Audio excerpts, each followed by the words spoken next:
Moi, ma mère, elle avait un problème avec les courses. C'est-à-dire quand elle en faisait, c'était des petites courses pour pas que ça coûte trop cher. Et quand on avait tout bouffé, elle attendait un petit moment avant d'en refaire. Ce qui fait qu'on mourait littéralement de faim pendant plusieurs jours.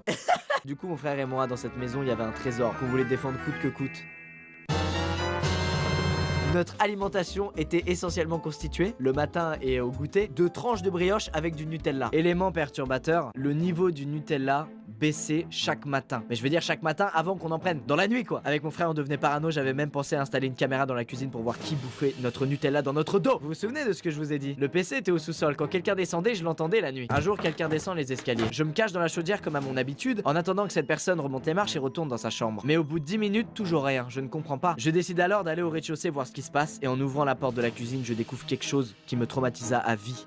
Ma mère, accroupie en face du placard qui contenait le précieux Nutella, se retourne, une petite cuillère à la main, mais surtout, notre précieux pot de Nutella. Mais elle me regarde avec un regard bizarre. En fait, elle était somnambule.